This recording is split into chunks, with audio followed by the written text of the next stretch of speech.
श्री राजमाता जी आश्रम शनि मंदिर कटरा में आज की इस गोष्ठी का जो मुख्य हेतु है कि श्राइन बोर्ड के द्वारा निरंतर विकास की दृष्टि से आधुनिकता के मद्देनज़र हेलीकॉप्टर, रोपवे, वो जो सीढ़ी चलने वाली, इस सारी चीज़ों को लगातार बढ़ाया जा रहा है, लेकिन संस्कृति धीरे धीरे खत्म हो रही है।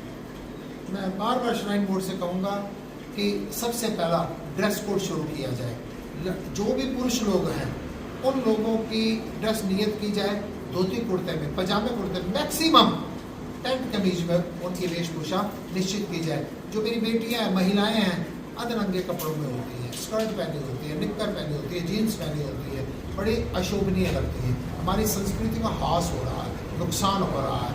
तो ये बेटियों को साड़ी, सूट या जो भी हमारे राज्यों के अनुसार पारंपरिक परिधान है उसी में दर्शन करने की इजाज़त हो, और मंदिर परिसर में, भवन परिसर में जिसने भी दर्शन करने हैं उनके सर ढके हों। दूसरी बात कहूँगा, सनातनियों, नगरोटा में, रियासी में कई मंदिरों के ऊपर अटैक किया गया, मूर्तियों को तोड़ा गया। मैं आपसे कहूँगा, आप याद रखना, तोड़ने वाले, विध्वंस करने वाले, कलेश करने वाले हमेशा देश को, धर्म को तोड़ना जानते हैं, लेकिन सनातन प्रेम, सत्य, करुणा, दया इनका उपदेश देता है, संदेश देता है।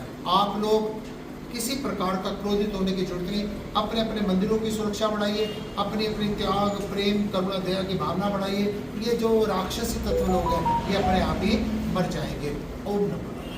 कि आज कटरा के अंदर श्री राजमाता आश्रम के अंदर शनि मंदिर में स्वामी राजेश्वरानंद जी महाराज ने जो है आज हमें यहाँ पर आमंत्रित किया है। मेरे साथ कई मेरे शिव सैनिक यहाँ पर मौजूद है। एक तरह की आज गोष्ठी का यहाँ पर आयोजन किया गया है। कई बुद्धिजीवी भी कटरा वाले यहाँ पर उपस्थित हैं। राजमाता आश्रम के कई जो अन्य राज्यों से यहाँ पर आए हुए हैं बुद्धिजीवी, उन्होंने भी जो है इसके अंदर जो है हिस्सा लिया है। इस गोष्ठी का मुख्य उद्देश्य महाराज जी ने अभी आपके समक्ष कहा, बिल्कुल हम इनसे सहमत हैं कि पाश्चात्य वस्त्र जो है, पाश्चात्य संस्कृति कहीं ना कहीं हमारी भारतीय संस्कृति पर जो है वो हावी होती जा रही है, और हमारे जो धार्मिक स्थल हैं वो कहीं ना कहीं जो है पर्यटक स्थलों का रूप लेते जा रहे हैं। देखिए, सुविधाएं देने से हमें तमाम लोगों को जो यहाँ उपस्थित हैं किसी तरह का ऐतराज नहीं है। बिल्कुल सुविधाएं होनी चाहिए, मगर वो सुविधाएं मात्र उनके लिए होनी चाहिए जिनको जरूरत है। देखिए, वरिष्ठ नागरिकों को सुविधाएं दी जाए, हमें कोई ऐतराज नहीं है। जो आने जाने में, चलने में असमर्थ है, किसी तरह की शारीरिक बीमारी से ग्रस्त है, उन्हें जो है हेलीकॉप्टर की तमाम सुविधाएं दी जाए, हमें किसी तरह का ऐतराज नहीं है। मगर उन सुविधाओं को जो है आम लोगों को जब दिया जाता है तो कहीं ना कहीं हमारी धार्मिक भावनाएं भी आहत होती हैं। और माता वैष्णो देवी जो विश्व प्रसिद्ध दरबार है, जिसकी अर्थव्यवस्था मैं कहूँगा पूरे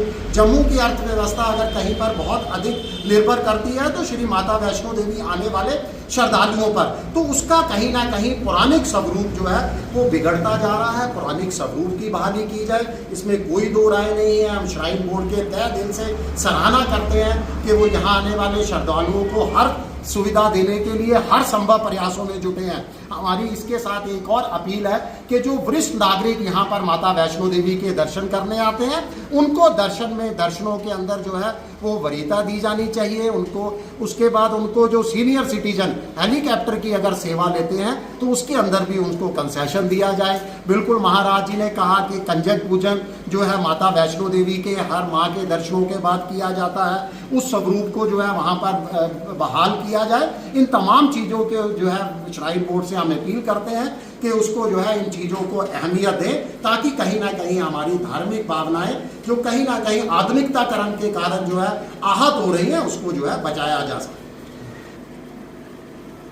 देखिए, जम्मू के अंदर हिंदू मंदिरों पर जो लगातार हमले हो रहे हैं, कड़े शब्दों में हम उसकी जो है निंदा करते हैं। बिल्कुल संत महात्मा जी की अगुवाई के अंदर जो है आज की बैठक हो रही है, आज की प्रकोष्ठी हो रही है, तो बिल्कुल संत महात्मा जी हमेशा नरम स्वभाव के होते हैं। इन्होंने बिल्कुल उनको कहा, मगर शिवसेना इस तरीके का नरम स्वभाव के नहीं है। हम ज़्यादा देर इनको जो है बर्दाश्त नहीं कर सकते, बिल्कुल इसकी अनदेखी नहीं की जाएगी। मैं इन जो असामाजिक तत्व हैं, जो शरारती तत्व हैं, इनकी खुले शब्दों के अंदर इनको चेतावनी देता हूं कि अपनी नापाक हरकतों से जो है बाज आए, हमें मजबूर ना किया जाए कि शिवसेना अपने जो है चिर परिचित अंदाज के अंदर वापस लौटे।